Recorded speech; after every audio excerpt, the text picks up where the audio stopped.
هبت كالريح كالريح كالريح قوية، شبت كالنار كالنار كالنار وضية. هبت كالريح كالريح كالريح قوية، شبت كالنار كالنار كالنار وضية.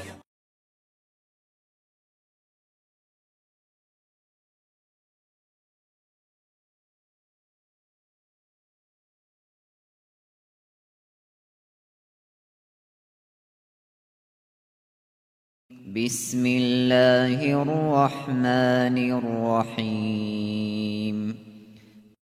كتب عليكم القتال وهو كره لكم، وعسى أن تكرهوا شيئا وهو خير لكم، وعسى أن تحبوا شيئا وهو شر لكم، والله يعلم وأنتم لا تعلمون.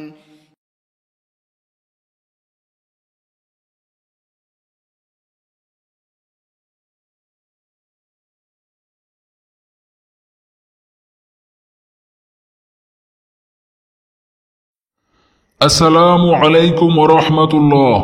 হামিদা ওয়া নুসাল্লি আলা রাসূলিহিল কারীম, আম্মা বা'দ। সম্মানিত দ্বীনী ভাই ও বোনেরা, লেখক আশ-শাহরানের একটি ভবিষ্যৎবাণী সম্বলিত কবিতা আগামী কথনের প্রথম থেকে 50তম প্যারা ব্যাখ্যা সহ আমরা প্রথম পর্বের ভিডিওতে আলোচনা করেছি। এখনও যারা আমাদের প্রথম পর্বের ভিডিওটি দেখেননি তাদের জন্য ডেসক্রিপশন বক্সে প্রথম পর্বের ভিডিওটির লিঙ্ক দেয়া আছে, সেখান থেকে ভিডিওটি দেখে নেবেন। আজকের দ্বিতীয় পর্বে আমরা আগামী কথনের 51তম থেকে 100তম প্যারা ব্যাখ্যা সহ আলোচনা করব ইনশাআল্লাহ। সুতরাং আজকের ভিডিওটি না টেনে শেষ পর্যন্ত দেখার অনুরোধ রইল। প্যারা 51।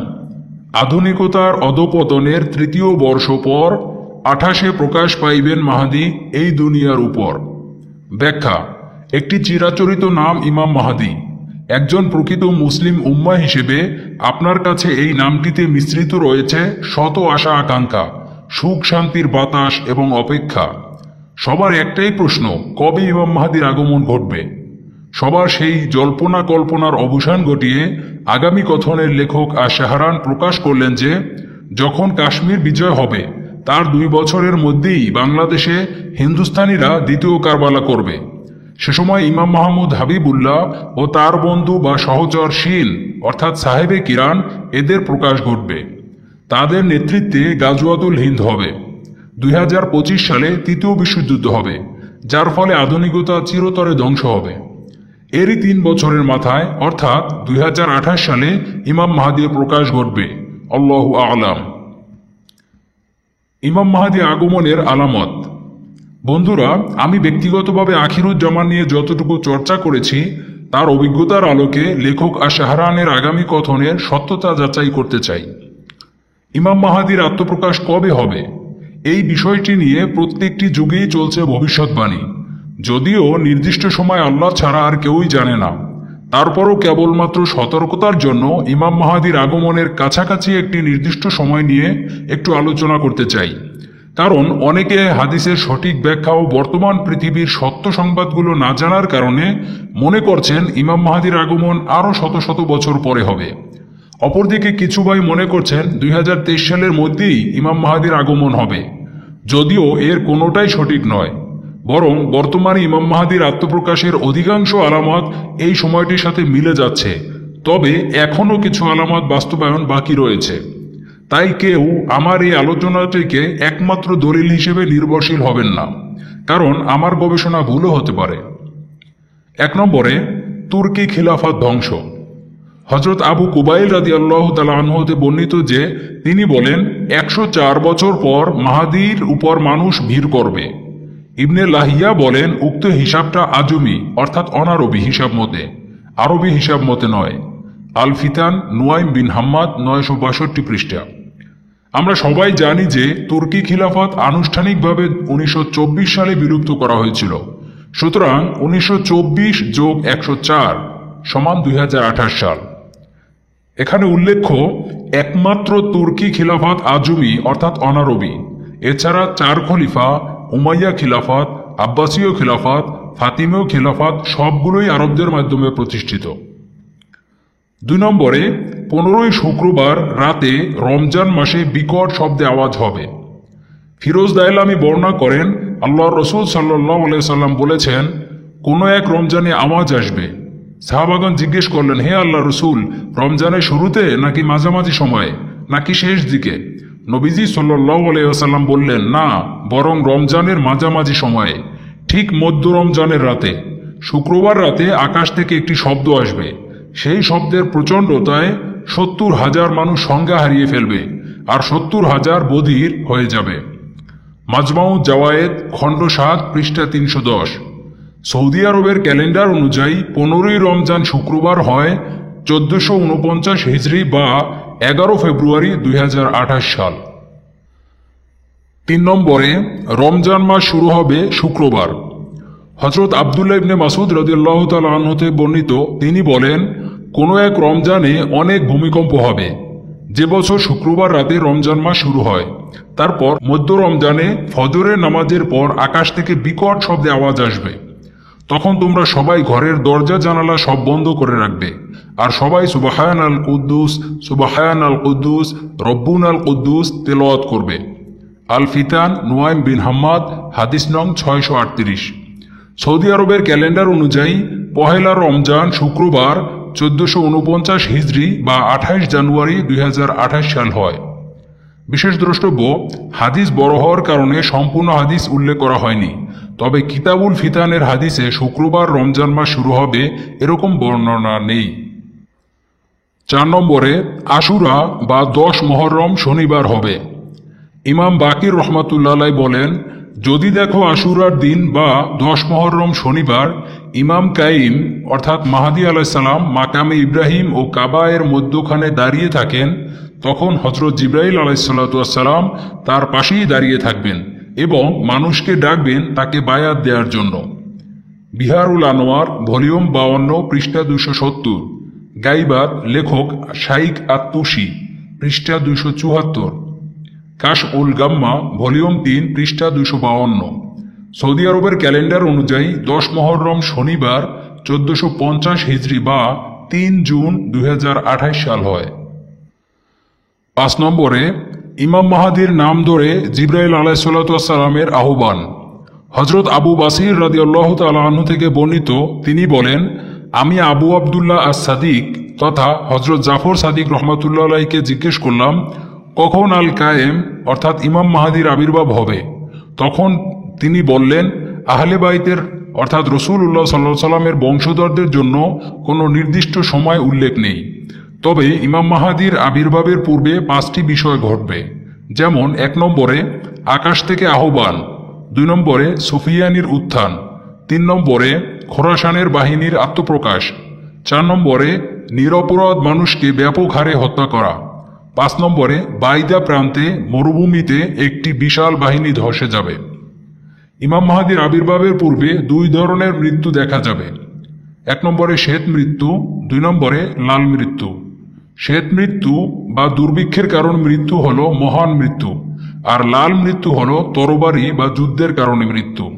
আর আকাশ থেকে তিনি অর্থাৎ হযরত জিবরাইল আলাইহিস সালাম তার বা ইমাম মাহাদির নাম ধরে আহ্বান করবে 23 রমজান শুক্রবার রাতে। হাদিস বড় হওয়ায় সম্পূর্ণ হাদিস উল্লেখ করা হয়নি। বিহারুল আনোয়ার খণ্ড 52 পৃষ্ঠা 119, বিশারাতুল ইসলাম পৃষ্ঠা 150, মুনতাকাবুল আসার পৃষ্ঠা 425, মোজাম আল হাদিস আল ইমাম আল মাহাদি খণ্ড 3 পৃষ্ঠা 472। সৌদি আরবের ক্যালেন্ডার অনুযায়ী 22 রমজান শুক্রবার, যেহেতু আরবি মাস সন্ধ্যা থেকে হিসাব করতে হয়, তাই শুক্রবার রাত 23 রমজান হবে। এজন্য শুক্রবার রাত 1449 হিজরি বা 18 ফেব্রুয়ারি 2028 সাল হয়। 6 নম্বরে রমজান মাসে চন্দ্রগ্রহণ ও সূর্যগ্রহণ হবে। মুহাম্মদ ইবনে আলী ইবনে আল হানাফিয়া বলেন, যতক্ষণ পর্যন্ত আকাশ ও পৃথিবী থেকে 2টি বিষয় না ঘটবে ততদিন পর্যন্ত মাহাদি আগমন হবে না। প্রথমটি হল রমজানের প্রথম রাতে চন্দ্রগ্রহণ ও মধ্য রমজানে সূর্যগ্রহণ না ঘটে। ইমাম আল আলী বিন উমর আল দারাকুতনি আল কৌলুল মুক্তাসার ফি আলামাতিল মাহাদি আল মুন্তাজার, লেখক ইবনে হাজার আল হাইতামি পৃষ্ঠা 47। প্রথম রমজান রবিবার 1448 হিজরি বা 7 ফেব্রুয়ারি 2027 সালে সূর্যগ্রহণ ঘটবে এবং 14 রমজান শনিবার 1448 হিজরি বা 20 ফেব্রুয়ারি 2027 সালে চন্দ্রগ্রহণ ঘটবে। সূত্র উইকিপিডিয়া। বিশেষ দ্রষ্টব্য 2026 সালেও রমজান মাসে 2 বার চন্দ্রগ্রহণ ও সূর্যগ্রহণ হবে। 7 নম্বরে বিখ্যাত সাহাবী হযরত আবু হুরায়রা রাদিয়াল্লাহু তাআলা আনহু এর উক্তি। হযরত আবু হুরায়রা রাদিয়াল্লাহু তাআলা আনহু বলেন, 1400 হিজরির পর 2 দশক বা 3 দশক পর ইমাম মাহদির আগমন হবে। আসমাউল মাসালিক লিয়া মাহদিয়া মাসলিক লিকুল্লি দুনিয়া বি আমরিল্লাহিল মালিক, লেখক কালদা বিন জায়েদ, পৃষ্ঠা 216। সুতরাং 1400 যোগ 20 যোগ 30 সমান 1450 হিজরি বা 2028 সাল। 8 নম্বরে শাহ নেয়ামতুল্লাহ রহমাতুল্লাহ আলাইহির কাসিদা। শাহ নেয়ামতুল্লাহ রহমাতুল্লাহ আলাইহির কাসিদা মূলত ভারতীয় উপমহাদেশের বিভিন্ন বিষয়ের উপর ভবিষ্যৎবাণী করা একটি কবিতা। কাসিদা লেখা হয়েছে 1158 সালে। কাসিদায়ের প্যারা 57-তে বলা হয়েছে, কানা জাহুকার প্রকাশ ঘটার সালেই প্রতিশ্রুত ইমাম মাহদী দুনিয়ার বুকে আবির্ভূত হবেন। উল্লেখ্য যে কানা জাহুকা শব্দটি পবিত্র কুরআন শরীফের সূরা বানী ইসরাঈলের 81 নং আয়াতে রয়েছে এবং আমরা জানি যে উপমহাদেশে ভারত এবং পাকিস্তান নামে ভাগ হয়েছিল 1947 সালে। সুতরাং 1947 যোগ 81 সমান 2028 সাল। প্রিয় দর্শক, ইমাম মাহদীর প্রকাশের জন্য রমজানের 1 ও 15 তারিখ শুক্রবার হতে হবে। 2020 সালে রমজান মাসে তা মিলে যায়, অন্য কোনো সালে নয়। এরপর 2021 থেকে 2027 সাল পর্যন্ত আর কোনো রমজানই তা মিলবে না এবং এরপর 2028 সালের রমজানের 1 এবং 15 তারিখ শুক্রবার হয়। তাহলে বোঝা গেল এখন 2020 সালে যদি ইমাম মাহদীর প্রকাশ না হয় তাহলে 2028 সালে এর আগে আর হবে না। আর আমরা সবাই জানি 2020 সালের রমজান মাস ইতিমধ্যেই চলে গেছে, কিন্তু ইমাম মাহদীর আগমন ঘটেনি। এখন কথা হলো, উপরোক্ত যত আলামত তা 2028 সালের পক্ষে এবং মাহদীর পূর্বে যা কিছু ঘটনা ঘটবে, যেমন ফোরাত নদীর সোনার পাহাড় প্রকাশ হবে, পৃথিবীর অর্ধেকেরও বেশি মানুষ মারা যাবে, শ্বেত মৃত্যু হবে, লোহিত মৃত্যু হবে, 1 বছরের খাদ্য সংগৃহীত করতে হবে, ইমাম মাহমুদ হাবিবুল্লাহ এবং সাহেবে কিরানের আত্মপ্রকাশ ঘটবে, গাজওয়াতুল হিন্দ হতে হবে, আবু সুফিয়ানের প্রকাশ হবে। এখন বলুন তো 2020 সালে রমজানের পূর্বে এই সকল ঘটনা কেমন করে ঘটবে? অসম্ভব। তাই 2028 সালে হবার সম্ভাবনা 100%। আল্লাহু আ'লাম। বন্ধুরা, এরকম আরো বহু সূত্রের যোগফল দেখলাম 2028 সাল, যা লেখক আশ-শাহরানের আগামী কথনকে সত্য বলে মেনে নিতে বাধ্য করে ইনশাআল্লাহ। বাকিটা আল্লাহ তাআলাই ভালো জানেন। প্যারা 52। শত অপেক্ষার অবসান ঘটিয়ে ইমাম মাহদীর হবে আগমন, দুঃখ দুর্দশা হবে দূর, শান্তিতে ভরে যাবে এ ভুবন। ব্যাখ্যা: লেখক আশ-শাহরান বলেছেন যে শত অপেক্ষার অবসান ঘটিয়ে 2028 সালে ইমাম মাহদীর আগমন হবে। আর আমরা তো সবাই অবগত আছি যে তার আগমন মানেই সকল দুঃখ দুর্দশা দূর হয়ে যাবে, পৃথিবী সুখ শান্তি ও ন্যায় ইনসাফে ভরে যাবে, ঠিক যেমনটি পূর্বে অন্যায় দ্বারা ভরা ছিল। প্যারা 53। শুনে রাখো তোমরা বিশ্ববাসী, মাহদীর দেখা পেলে তার পাশেই রবে রবের রহমত, শুআয়ব ইবনে সালেহ। ব্যাখ্যা: যখনই বিশ্ববাসী ইমাম মাহদীকে পেয়ে যাবে তখন তারা ইমাম মাহদীর পাশে তার সহচর বা বন্ধু শুআয়ব ইবনে সালেহকেও পাবে। উল্লেখ্য যে লেখক আশ-শাহরান তাকে রবের রহমত বলে আখ্যায়িত করেছেন। অতএব বুঝতেই পারছি তার মর্যাদা রয়েছে এবং তিনিও আল্লাহর মনোনীত বান্দা, যেমন হযরত মুহাম্মদ সাল্লাল্লাহু আলাইহি ওয়াসাল্লাম ও আবু বকর রাদিয়াল্লাহু তাআলা আনহু এবং ইমাম মাহমুদ হাবিবুল্লাহ দামাত বারকাতুহুম ও শিন সাহেবী কিরান দামাত বারকাতুহুম এদের অনুরূপ। প্যারা 54। কালো পতাকাধারী মাহমুদ সেনারা মাহদীর হাতে নিবে শপথ, আরবে করিবে ঘোরতর রণ, অতঃপর আনিবে আলোর পথ। ব্যাখ্যা: এখানে লেখক আশ-শাহরান বলেছেন যে যে সৈনিকরা খোরাসান থেকে প্রকাশ পাবে এবং আরবে ইমাম মাহাদির সাহায্যের জন্য এগিয়ে আসবে এবং ঘোরতর যুদ্ধ করবে, আগামী কথনে প্রকাশ করা হয়েছে ওই সৈনিকগণই হবে ইমাম আল মাহমুদের সৈনিক। তারা ইমাম মাহমুদ হাবিবুল্লাহর নেতৃত্বেই আরবে প্রবেশ করবে। প্রবেশ করেই ইমাম মাহমুদ ও তার সৈন্যগণ সবাই ইমাম মাহাদির আনুগত্যের শপথ করবে। তারপর আরবে যুদ্ধ করবে এবং ওই যুদ্ধে সফলতা পাবে এবং ইমাম মাহাদির পরিচয়টা সেখানে প্রকাশিত হবে। প্যারা 55। মধ্য রমজানের ভোরের আকাশে জিব্রাইল দেবেন ভাষণ, প্রকাশ পাবেন, ক্ষমতায় যাবেন, মাহাদি করবেন বিশ্ব শাসন। ব্যাখ্যা: যে বছর ইমাম মাহাদির আত্মপ্রকাশ হবে ওই বছর 15ই রমজান শুক্রবার বৃহস্পতিবার দিবাগত রাতে ভোররাতে আকাশ থেকে বিকট কণ্ঠে আওয়াজ আসবে, আর তা হবে জিব্রাইলের কণ্ঠ। যদিও তার পরপরই আরও একটি আওয়াজ শয়তান দিবে। এই ঘটনাটি হাদিসেও বর্ণিত আছে। অতঃপর ইমাম মাহাদি ওই বছরই প্রকাশ পাবেন, তার পরের বছরই ক্ষমতায় যাবেন। প্যারা 56। মাকামে ইব্রাহিম ও কাবা গৃহ এ দুয়ের মধ্যখানে মাহাদির সত্যায়ন দিবেন জিব্রাইল প্রকাশ্য মজলিসে দিবালোকে। ব্যাখ্যা: যখন ইমাম মাহাদির প্রকাশ ঘটবে কাবাগৃহ ও মাকামে ইব্রাহিমের মাঝখানে, তখন জিব্রাইল আলাইহিস সালাতু ওয়াস সালাম প্রকাশ্যে ইমাম মাহাদির পাশে দাঁড়িয়ে তার সত্যতার কথা ভাষণ দিবেন। প্যারা 57। সেই মজলিসে ইমাম মাহমুদকে খোদা সম্মান দান করিবেন, রহস্য উদ্ঘাটনের সেই দৃশ্য সবাই সচক্ষে দেখিতে পাইবেন। ব্যাখ্যা: এখানে লেখক শাহরান ভবিষ্যৎবাণীতে বলেছেন, যে মজলিসে জিব্রাইল আলাইহিস সালাতু ওয়াস সালাম ফিরিস্তা প্রকাশ্যে মাহাদির পাশে থাকবেন, ওই মজলিসে ইমাম মাহাদির পাশে ইমাম মাহমুদকেও কোনো একটা সম্মানই দান করবেন, আর সেটাকে লেখক এখানে রহস্য হিসেবে উল্লেখ করেছেন। সেই রহস্যের যখন প্রকাশ্য চলে আসবে তখন তা সবাই সচক্ষে দেখতে পাবে। প্যারা 58। আক্রমণ করিতে আসিবে মাহাদিকে অসংখ্য সেনাসহ সুফিয়ান, বায়দা নামক প্রান্তরে এসে ধসে যাবে 7300 প্রাণ। ব্যাখ্যা: হাদিস শরীফে বর্ণিত আছে, ইমাম মাহাদিকে হত্যা করার তাগিদে শাম দেশ তথা সিরিয়া থেকে একদল সৈন্য প্রেরিত হবে। তারা যখন মক্কা ও মদিনার মধ্যবর্তী বায়দা নামক স্থানে আসবে তখন ভূমিধসের ফলে সবাই প্রাণ হারাবে। উল্লেখ্য যে শাহরান আগামী কথনে বলেছেন, ওই সেনাদলটি দ্বিতীয় আবু সুফিয়ানের নেতৃত্বে চলবে, আর ভূমিধসের ফলে 7300 মানুষ প্রাণ হারাবে।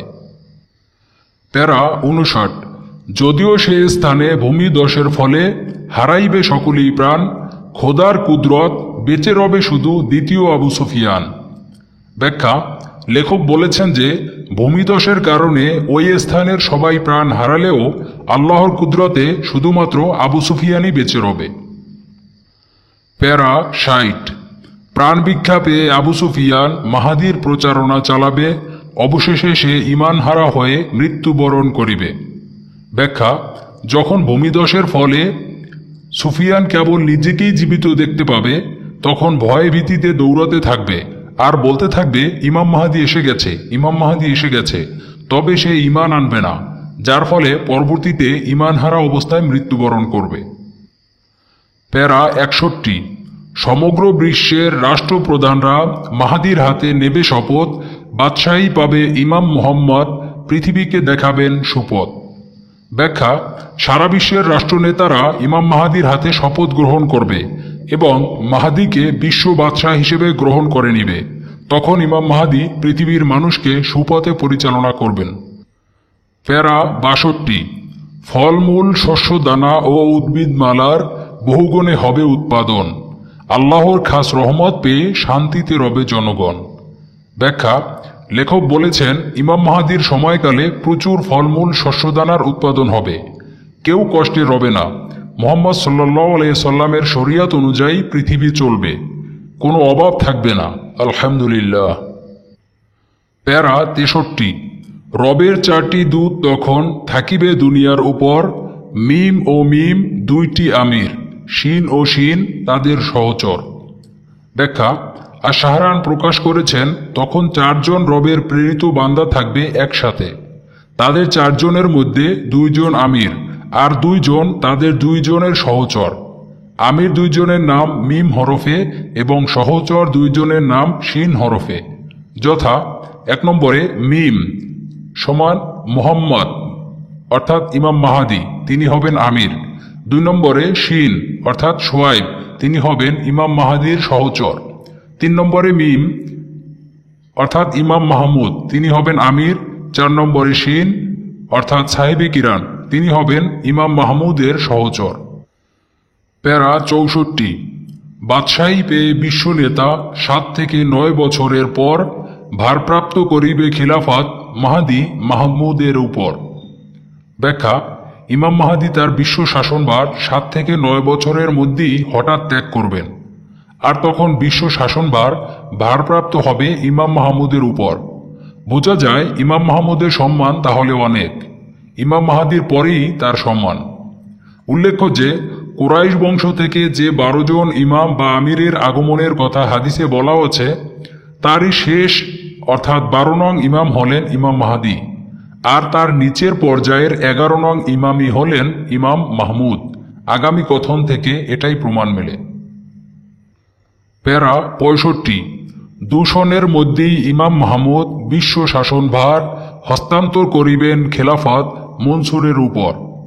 ব্যাখ্যা: ইমাম মাহাদির পর যখন ইমাম মাহমুদ বিশ্ব শাসন করবেন, তার খেলাফতের 2 বছরের মধ্যেই বিশ্ব শাসনভার ত্যাগ করবেন আর ক্ষমতা হস্তান্তর করবেন মনসুর নামক একজন ব্যক্তির উপর, কারণ সেই ব্যক্তিটি আল্লাহর মনোনীতই হবে, কেননা এই মনসুরের নামটি কিছু হাদিসেও প্রকাশিত আছে।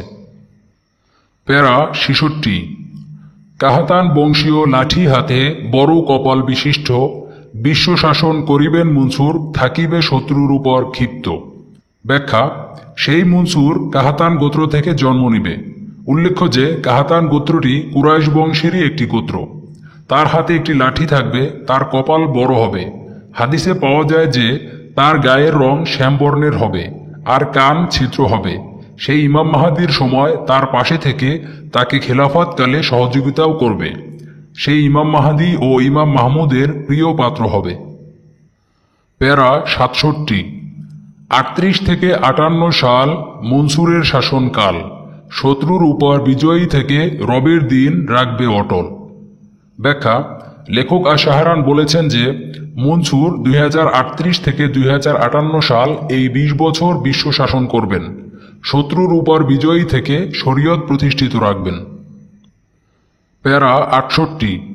শাসক মনসুরের খেলাফত শেষের অষ্টবর্ষ পূর্বে মিথ্যা ঈসার হবে দাবিদার একজন পারস্য সাম্রাজ্যে।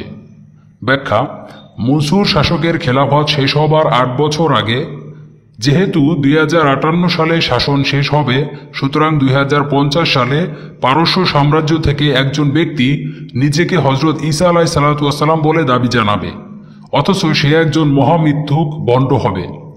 এ দ্বারা এটাও বোঝা যাচ্ছে যে প্রকৃত হজরত ঈসা আলাইহিসসালাম তখনও আগমন করেননি। সুতরাং বর্তমান বিশ্ব যে কথাটার উপর আস্থা রাখছে যে ইমাম মাহাদির সময়কালেই দাজ্জাল ও ঈসা আলাইহিস সালামের আগমন করবেন, সেই কথাটা আগামী কথন সমর্থন করে না। বিশেষ দ্রষ্টব্য, কোনো হাদিসও কথা বলে না যে ইমাম মাহাদির সময়কালেই দাজ্জাল ও ঈসা আলাইহিস সালাম আসবেন। প্যারা 69। বাতিল ধ্বংসের রবের দূত জামিল নামটি তার, ভণ্ড ঈসাকে ধ্বংস করার রব দিবেন দায়িত্বভার। ব্যাখ্যা: যখন 2050 সালে পারস্য সাম্রাজ্য থেকে একজন ভণ্ড মিথ্যাবাদী নিজেকে ঈসা আলাইহিসসালাম বলে দাবি করবে, তখন ওই ভণ্ড ঈসাকে ধ্বংস করার জন্য মহান আল্লাহর পক্ষ থেকে একজন শুভ শক্তির আগমন ঘটবে। তার নামটি লেখক আশ-শাহরান আগামী কথনে প্রকাশ করেছেন, আর তার নামটি হবে জামিল অর্থাৎ সৌন্দর্যের অধিকারী। ভণ্ড ঈসাকে ধ্বংস করার জন্য রব নিজেই তাকে দায়িত্ব দিবেন, অর্থাৎ তিনি ইলমে লাদুন্নির অধিকারী হবেন। প্যারা 70। শত্রু নিধন করবে জামিল, হাতে রেখে জুলফিকর, রক্ত নেশায় উঠবে মেতে, সাথে রবে সালমান সহচর। ব্যাখ্যা: লেখক আশ-শাহরান বলেছেন যে এই বীর যোদ্ধা জামিল যখন শত্রু নিধন করতে ময়দানে নামবে, তখন তার হাতে জুলফিকর তরবারি থাকবে, যেটা মুহাম্মদ সাল্লাল্লাহু আলাইহি সাল্লাম ব্যবহার করতেন। সে শত্রুদের রক্তের নেশায় মেতে উঠবে এবং তার পাশে থাকবে তার সহচর বা প্রিয় বন্ধু হিসেবে থাকবেন সালমান। যেহেতু সালমানের নাম তার জন্মের পূর্বেই প্রকাশিত হলো, সুতরাং বোঝাই যাচ্ছে যে সেও আল্লাহর মনোনীত বান্দা হবে। প্যারা ৭১। ভণ্ড ঈসাকে ধ্বংস করিবে জামিল ৫৪ সালে, বীর জামিলকে জানাইবে স্বাগতম মনসুর শাসকের দলে। ব্যাখ্যা: দেখুন আশ-শাহরান রবের সাহায্যে কতটা নিখুঁত ভবিষ্যৎবাণী দান করেছেন।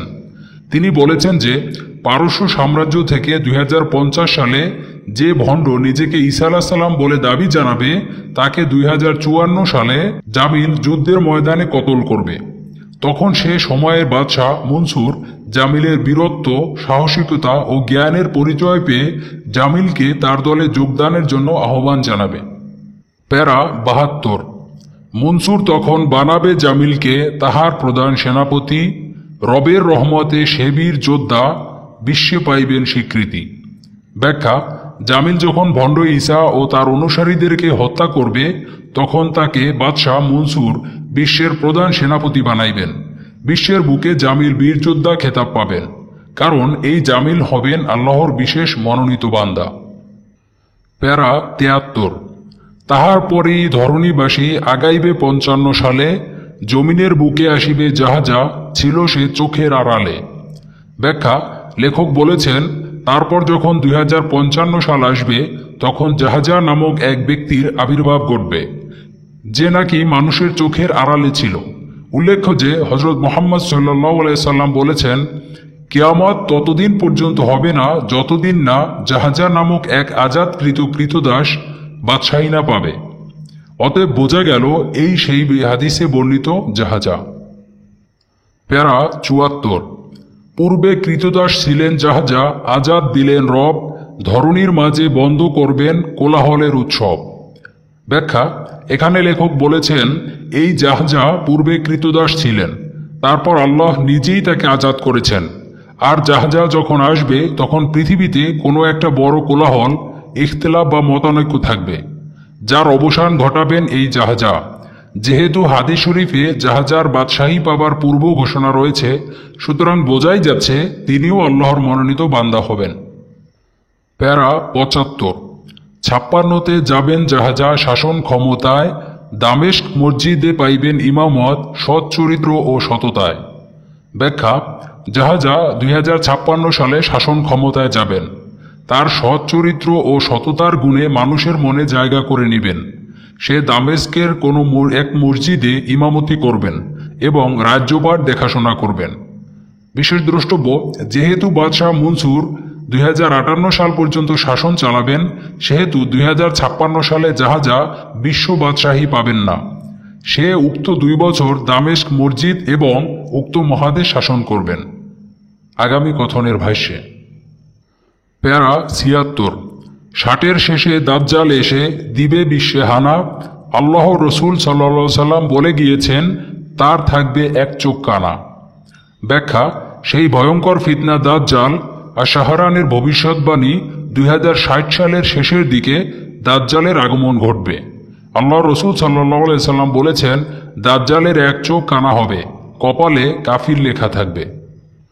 প্যারা ৭৭। মহামৃত্যুক দাজ্জাল তখন করিবে রবের দাবি, যেজন করিবে অস্বীকার তাকে সেই হইবে কামিয়াবি। ব্যাখ্যা: দাজ্জাল প্রকাশ পেয়ে নিজেকে রব বা সৃষ্টিকর্তা বলে দাবি করবে। তখন যারা দাজ্জালকে অস্বীকার করবে তারাই সফলকাম হবে এবং যারা তাকে মেনে নিবে তারাই ক্ষতিগ্রস্ত হবে। প্যারা ৭৮। দাজ্জাল সেনাদের তাণ্ডব লীলায় ঘটিবে বিশ্বে বিপর্যয়, জাহাজা চাইবেন সবার জন্য রবের রহমতের আশ্রয়। ব্যাখ্যা: যখন দাজ্জাল ও তার অনুসারী সৈন্যরা পৃথিবীতে বিপর্যয় সৃষ্টি করবে, তখন বাদশাহ জাহাজা আল্লাহর রহমতের আশ্রয় চাইবেন। প্যারা ৭৯। সাদা গম্বুজের দামেস্ক মসজিদে জাহাজা করিবেন ইমামত, ৬২ সালে গম্বুজের উপর রব পাঠাইবেন রহমত। ব্যাখ্যা: এখানে লেখক বলেছেন যে জাহাজা যে মসজিদে ইমামতি করবেন সেটা রং হবে সাদা গম্বুজ বিশিষ্ট, আর ২০৬২ সালে রব ওই দামেস্কের মসজিদের সাদা মিনারে রহমত স্বরূপ কিছু পাঠাইবেন। প্যারা ৮০। আসরের সময় দেখবে সবাই হজরত ঈসা আলাইসাল্লামের আগমন, সাদা পোশাকে নামিবেন তিনি, দুপাশে ফিরিস্তা দুজন। ব্যাখ্যা: আল্লাহু আকবার। লেখক জানিয়েছেন 2062 সালে দামেস্কের সাদা মসজিদে আসরের সলাতের সময় গম্বুজের উপর সাদা পোশাক পরিহিত অবস্থায় দুই ফিরিস্তার কাঁধে ভর করে হজরত ঈসা আলাইসাল্লাম আসমান থেকে নামবেন। ওই মসজিদেরই ইমাম হলেন জাহাজা। তিনি ওই সময় ইমামতির জন্য প্রস্তুতি নিতে থাকবেন। প্যারা 81। ইমাম জাহাজা জানাইবেন তাকে সালাতে ইমামতির আহ্বান। হজরত ঈসা আলাইসাল্লাম বলবেন তাকে, এ তো আপনারই সম্মান। ব্যাখ্যা: একটি চিরাচরিত হাদিস। যখন গম্বুজের উপর ঈসা আলাইসাল্লাম নামবেন তখন মুসলমানদের আমির ঈসা আলাইসাল্লামকে বলবেন, আসুন সালাতের ইমামতি করুন। তখন ঈসা আলাইসাল্লাম বলবেন, না, বরং আপনাদের আমির তো আপনাদের মধ্যেই। সারা বিশ্বের মুসলমানেরা ধরে নিয়েছে যে সেই ইমাম হবেন ইমাম মাহাদি, তার পিছনেই ঈসা আলাইসাল্লাম সালাত আদায় করবেন। কিন্তু কোথাও ইমাম মাহাদির নাম বলা হয়নি, বরং বলা আছে মুসলমানদের আমির। তাই হতেই পারে যে সেই আমির হলেন ইমাম জাহাজা। অস্বীকার করা তো যায় না, আল্লাহই ভালো জানেন। প্যারা 82। জুলফিকার হাতে লুদের ফটকে ঈসা আলাইহিস সালাম তখন হত্যা করিবেন কানা দাজ্জালকে করিয়া আক্রমণ। ব্যাখ্যা: আসমান থেকে নামার পর ঈসা আলাইহিস সালাম 2062 সালে আল্লাহু আ'লাম লুদ নামক শহরের প্রথম ফটক বা গেইটের সামনে হজরত ঈসা আলাইহিস সালাম দাজ্জালকে জুলফিকার তরবারি দ্বারা কতল করবেন। জুলফিকার তরবারি হল মুহাম্মদ সাল্লাল্লাহু আলাইহি ওয়াসাল্লামের তরবারি, যেটি জামিল হাতে পাবে ভণ্ড ঈসাকে হত্যা করার জন্য। অতঃপর হজরত ঈসা আলাইহিস সালামের কাছে পৌঁছে দিবে দাজ্জালকে হত্যা করার জন্য। প্যারা 83। ক্ষমতা হস্তান্তর করিবেন জাহাজা, ঈসা আলাইহিস সালাম করিবেন শাসন। রবের রহমতে দ্বিতীয় আগমনে তিনি পাইবেন উচ্চ আসন। ব্যাখ্যা: ঈসা আলাইহিস সালামের আগমনের পর ইমাম জাহাজা বিশ্ব শাসনভার তার হাতে তুলে দিবেন। তখন ঈসা আলাইহিস সালাম ইসলামী শরিয়ত অনুযায়ী বিশ্ব শাসন করতে থাকবেন। প্যারা 84। সুশৃঙ্খলময় শান্তি বিশ্বে করিবে বিরাজমান, 66তে দাব্বাতুল আরদের হইবে উত্থান। ব্যাখ্যা: দাজ্জালকে হত্যা করার পর ঈসা আলাইহিস সালাম পৃথিবীতে সুখ শান্তি দ্বারা শাসন করতে থাকবেন। এমন সময় 2066 সালে দাব্বাতুল আরদ নামক এক ধরনের প্রাণী জমিনের নিচ থেকে বের হয়ে আসবে। কুরআনে সূরা নমলের 82 নং আয়াতে এই প্রাণীর কথা বলা আছে। আর হাদিসে বলা আছে এই প্রাণীর আগমন হল কিয়ামত নিকটবর্তী হবার একটি বিরাট আলামত। প্যারা 85। পাখনাবিহীন অসংখ্য প্রাণী, বিড়ালের অবয়ব, বাকশক্তিহীন দাঁত বিশিষ্ট তাদের গজবে নিঃশেষ করিবেন রব। ব্যাখ্যা: এখানে বলা হয়েছে এই দাব্বাতুল আরদ এর কোনো পাখনা থাকবে না। তারা সংখ্যায় অগণিত হবে, দেখতে প্রায় বিড়ালের আকৃতির হবে। তাদের দাঁতের কথা বিশেষ উল্লেখ থাকায় বোঝা যাচ্ছে দাঁতই তাদের মূল হাতিয়ার হবে। আর বিশেষ উল্লেখ্য যে তারা কথা বলবে না, যেহেতু কোরআনে বলা আছে যে দাব্বাতুল আরদ কথা বলবে এই কারণে যে তারা আমার নিদর্শনগুলো অস্বীকার করেছে। সূরা নমল আয়াত নং 82। তার প্রেক্ষিতে লেখক তার মূল কিতাবে একটি ঘটনা উল্লেখ করেছেন যে 1 নম্বরে মিকাইয়া আলাইহিসসালামের জামানায় একজন নষ্টা নারী অন্যের দ্বারা গর্ভপাত হয়ে একটি বাচ্চা প্রসব করে বলে যে এ বাচ্চাটি মিকাইয়ার বাচ্চা। তখন সবাই জড়ো হয়ে সত্য জানতে চাইলে হজরত মিকাইয়া আলাইহিসসালাম বাচ্চাটির পেটে হাত দিয়ে বলে যে, হে বৎস, তোমার পিতার নাম কি? তখন নাবালকটি সঠিক উত্তর দেয় যে মিকাইয়া নয়, আমার বাবা অমুক। 2 নম্বরে ইউসুফ আলাইহিসসালামের সময়ও ইউসুফকে নির্দোষ প্রমাণ করতে একটি নাবালক বাচ্চা কথা বলে সাক্ষী দেয়। এ দ্বারা কথা বলা যাবে না যে বাচ্চা দুটি সবসময় কথা বলেছে বা তারা কথা বলতো, বরং একথা বলা যায় যে বাচ্চা দুটি একবার করে কথা বলেছে, কারণ তা ছিল নবীদের নির্দোষ প্রমাণ করা, এবং তা ছিল হজরত মিকাইয়া আলাইহিসসালাম এবং হজরত ইউসুফ আলাইহিসসালামের মুজেজা, যেন সবাই নিদর্শন পেয়ে যায়, কেউ অস্বীকার না করে। ঠিক তেমনি এই দাব্বাতুল আরদও ওই শিশুদের ন্যায় একবার কথা বলবে, যাতে করে যারা আল্লাহর নিদর্শন মানত না তারা সঠিক জবাব পেয়ে যায়। হজরত ঈসা আলাইহিসসালাম তাদের উত্থান সম্বন্ধে জিজ্ঞাসিত হলে আল্লাহর হুকুমে তারা মানুষের সামনে একবার কথা বলবে, আর তা হবে হজরত ঈসা আলাইহিস সালামের মুজিজা। আয়াত দ্বারা একথা বোঝানো হয়নি যে দাব্বাতুল আরদ সবসময় কথা বলবে, বরং তারা একবার কথা বলবে। কারণ কোরআনে বলা আছে তারা কথা বলবে এই কারণেই যে মানুষ আল্লাহর নিদর্শন সমূহ অস্বীকার করেছে। সূরা নমল আয়াত ৮২। তাই তারা একবার কথা বলবে যেন অস্বীকারীগণ স্বীকার করে নেয়। লেখক শাহরান লিখেছেন এটাই ওই আয়াতের সঠিক তাফসির। তারা মানুষকে অত্যাচার করবে, অতঃপর কোনো এক ব্যাধিতে ওই বছরই তাদের ধ্বংস হবে। আল্লাহু আ'লাম। বিশেষ দ্রষ্টব্য, উপরোক্ত ব্যাখ্যাটি এই ব্যাখ্যাটি লেখক শাহরানের নিজের লেখা ব্যাখ্যায় প্রচার করা হয়েছে, এখানে ব্যক্তিগত ব্যাখ্যা দেওয়া হয়নি। প্যারা ৮৬। বছর শেষেই প্রাচীর ভাঙ্গিয়া ইয়াজুজ মাজুজের দল প্রকাশ পাইয়া আক্রমণ চালাবে, তারা জনশক্তিতে সবল। ব্যাখ্যা, লেখক বলেছেন যে ২০৬৬ সালে দাব্বাতুল আরদের উত্থান ও পতনের পরবর্তী বছরই অর্থাৎ ২০৬৭ সালে আল্লাহই ভালো জানেন জুলকারনাইনের প্রাচীর ভাঙ্গিয়া ইয়াজুজ মাজুজের দল পৃথিবীর বুকে বিপর্যয় সৃষ্টি করবে। তারা বের হয়ে এসে মানব সমাজে আক্রমণ চালাবে, আর তারা জনশক্তিতে ব্যাপক সবল হবে। প্যারা ৮৭। হাতে থাকিবে তীর ধনুক আর আকারে থাকিবে ভিন্ন, পশ্চাৎ হইবে পশুর ন্যায়, দেহ সবল ও জীর্ণ শীর্ণ। ব্যাখ্যা, লেখক বলেছেন ইয়াজুজ মাজুজের প্রধান অস্ত্রই হবে তীর ধনুক, আর তারা আকারে বিভিন্ন ধরনের হবে, কেউ লম্বা, কেউ বেটে, কেউ মোটা বা কেউ চিকন ইত্যাদি। তাদের পিছন হবে পশুর মতো, অর্থাৎ পা হবে এমন যাতে করে লাফাতে পারে, যেমন ক্যাঙ্গারু, আর হয়তো লেজও হতে পারে, আল্লাহই ভালো জানেন। প্যারা ৮৮। মানব জাতির অভিশাপ স্বরূপ আগমন হইবে তাদের, হজরত ঈসা আলাইহিস সালাম করিবেন দোয়া, সাহায্য চাইবেন রবের। ব্যাখ্যা, এই ইয়াজুজ মাজুজের আগমন মানুষের জন্য অভিশাপ, গজব, শাস্তির কারণ হবে। তখন ঈসা আলাইহিস সালাম আল্লাহর দরবারে সাহায্য চাইবেন। প্যারা ৮৯। ২/৩ মানব হত্যা করিবে, প্রকাশ পাওয়ার পর আসমান থেকে আসবে গজব তাদের ঘাড়ের উপর। ব্যাখ্যা, ইয়াজুজ মাজুজ প্রাচীর ভেঙে বের হয়ে আসার পর ওই সময়ের পৃথিবীর 3/2 মানুষকে হত্যা করবে। তারপর মহান আল্লাহ তাদের ঘাড়ের উপর কোনো একটু অসুখ দিবেন, যা মহামারী আকার ধারণ করবে। প্যারা ৯০। প্রকাশ পাওয়ার শনি হবে ধ্বংস পঙ্গপাল, সুখ ও শান্তি আসিবে ফিরিয়া, দুঃখ যাইবে অন্তরাল।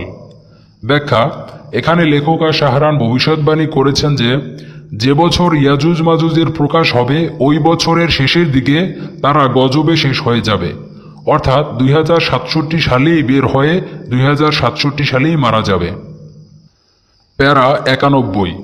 শাসন আমল চলিবে ঈসা আলাইহিস সালামের ৩৩টি বৎসর, অফাত হবে, কবরস্থ হবে এই দুনিয়ার উপর। ব্যাখ্যা, ঈসা আলাইহিস সালাম দুনিয়ায় আগমন করে ৩৩ বছর জীবিত থাকবেন, তারপর তার অফাত অর্থাৎ মৃত্যু হবে। মুসলমানেরা তার জানাজা সালাত আদায় করবে এবং দুনিয়াতে তাকে কবরস্থ করবে। প্যারা ৯২। এরপর চলবে ২-৩ বর্ষ শান্তিময় বসুন্ধরা, তারপর সবাই ধীরে ধীরে হবে আদর্শ ও ঈমান হারা। ব্যাখ্যা, এখানে বলা হয়েছে হজরত ঈসা আলাইহিস সালামের মৃত্যুর পর ২ থেকে ৩ বছর তার আদর্শ মতে পৃথিবীবাসী চলতে থাকবে, তারপর সবাই ধীরে ধীরে ঈমান হারা হতে থাকবে, শয়তানকে অনুসরণ করতে থাকবে। প্যারা ৯৩। অশ্লীলতা পাপ পঙ্কিলতায় ভরে যাবে ধরণী ফের, কাবাগৃহের উপর আক্রমণ করিবে সৈন্যরা জর্ডানের। ব্যাখ্যা, লেখক বলেছেন যে ঈসা আলাইহিস সালামের মৃত্যুর ১০ বছরের মধ্যেই মানুষ পাপাচারে লিপ্ত হয়ে উঠবে, জঘন্যতম অন্যায় তাদের দ্বারা হতে দেখা যাবে। অতঃপর যুগ যুগের পবিত্র কাবা গৃহের উপর বর্তমান জর্ডানের ওই সময়ের নেতার নেতৃত্বে অসংখ্য সেনাবাহিনী আক্রমণ করবে। প্যারা ৯৪। কাবাগৃহ ভাঙবে জর্ডানি হাবশী, ২১১০ তা হবে নিশ্চিহ্ন, প্রকাশ্য জেনায় মাতিবে তারা, রাখিবে পাপের পদচিহ্ন। ব্যাখ্যা, লেখক বলেছেন যার নেতৃত্বে কাবাগৃহ ভাঙ্গা হবে সে জর্ডানের একজন হাবশী বংশোদ্ভূত ব্যক্তি হবে। এই মর্মাহত ঘটনা ২১১০ সালে ঘটবে, আল্লাহু আ'লাম। প্যারা ৯৫। কাবাগৃহ ভাঙ্গার 10 বর্ষ পর আসিবে শীতল হাওয়া, মুমিনেরা প্রাণ হারাইবে তাতে, এটাই রবের চাওয়া। ব্যাখ্যা: লেখক বলেছেন যে কাবাগর যখন জর্ডানের এক হাবশি ভেঙে ফেলবে 2110 সালে, তার 10 বছর পর অর্থাৎ 2120 সালে এক ধরনের শীতল হাওয়া আসবে। তার ফলে যে সকল ইমানদার মুমিনগণ পৃথিবীতে টিকে ছিল তাদের জান কবজ হয়ে যাবে। তারপর গোটা বিশ্বে তিল পরিমাণ ইমানও আর থাকবে না। হাদিসে উল্লেখ আছে, শীতল হাওয়া দ্বারা মুমিনদের রুহু কবজ কিয়ামতের অতি নিকটবর্তী আলামত। তারপরে রবে শুধু ইমান হারা বেঈমান নিকৃষ্ট হতভাগা জাতি। প্যারা 96। ইমান ছাড়া পৃথিবীবাসী হইবে পশুর অধম, নিকৃষ্টতার চূড়ায় পৌঁছাবে করিবে সকল সীমালঙ্ঘন। ব্যাখ্যা: লেখক বলেছেন যে যখন কোনো মুমিন ব্যক্তি থাকবে না তখন বাকি নরকীটরা এতটা অশ্লীলতায় ডুবে যাবে, এমন নিকৃষ্ট কাজ করবে যা ইতিপূর্বে কোনো জাতিই করেনি। তারা সকল সীমা ছাড়িয়ে যাবে। প্যারা 97। বছর শেষেই পশ্চিম দিকে হইবে সূর্যোদয়, তওবার দরজা হইবে বন্ধ, আসিবে কিয়ামতের মহালয়। ব্যাখ্যা: লেখক শাহরান বলেছেন 2120 সালে শীতল হওয়ার আসার 1 বছর শেষে বা 1 বছর শেষ হবার পর যে কোনো সময় যে কোনো মুহূর্তে পশ্চিম আকাশ থেকে সূর্য উদয় হবে। আর আমরা জানি পশ্চিমে সূর্য উদয় যেদিন হবে তখন থেকেই তওবার দরজা বন্ধ হয়ে যাবে, আর ওই দিনটি হবে শেষ দিন, কিয়ামতের দিন। প্যারা 98। চলে আসিবে সেই মহা কিয়ামত, বেশি দূরে নয় আর, পৃথিবীবাসীকে এই কবিতায় করিলাম হুঁশিয়ার। ব্যাখ্যা: লেখক শাহরান সতর্ককারী স্বরূপ সতর্ক করে বলেছেন যে কিয়ামত বেশি দূরে নয়, খুব দ্রুতই চলে আসবে, অতএব সময় থাকতেই সাবধান হও। প্যারা 99। গাইবী মদদে পাইলাম কথন, 2010 সালে, অদ্ভুত এই আগামী কথন ফলে যাবে কালে কালে। ব্যাখ্যা: লেখক শাহরান বলেছেন এই কবিতার জ্ঞান তিনি গাইবী মদদে লাভ করেছেন। 2018 সালে তিনি এই আগামী কথন লাভ করেন। আর তিনি বলেছেন অদ্ভুতভাবে সবাই দেখতে পাবে যে কালে কালে এই আগামী কথন ঠিকই ফলে যাবে। প্যারা 100। রহস্যময় এই পুঁথি গাথা, খোদাই মদদে পাওয়া রতন, শেষ করিলাম আমি এক্ষণে পৃথিবীর আগামী কথন। ব্যাখ্যা: লেখক শাহরান বলেছেন আগামী কথন একটি রহস্যময় পুঁথি গাথা যা তিনি খোদাই মদদে পেয়েছেন, অর্থাৎ আল্লাহ সুবহানাহু ওয়া তাআলা নিজেই তাকে দান করেছেন। আর এই আগামী কথন লেখকের কাছে অমূল্য রতন। এই বলে তিনি তার আগামী কথনের সমাপ্তি ঘোষণা করেছেন। ইনশাআল্লাহ তা বাস্তবায়ন হবেন, আল্লাহই ভালো জানেন। আল্লাহ সুবহানাহু ওয়া তাআলা আমাদের সবাইকে বোঝার তৌফিক দান করুন। ওয়ামা আলাইনা ইল্লাল বালাগ। চলো চলো গজওয়ায়ে হিন্দে চলো, তাকবীর ধ্বনি তোলো ফের জিহাদি সুরে। চলো চলো গজওয়ায়ে হিন্দে চলো, তাকবীর ধ্বনি তোলো ফের জিহাদি সুরে। চলো চলো গজওয়ায়ে হিন্দে চলো, তাকবীর ধ্বনি তোলো ফের জিহাদি সুরে।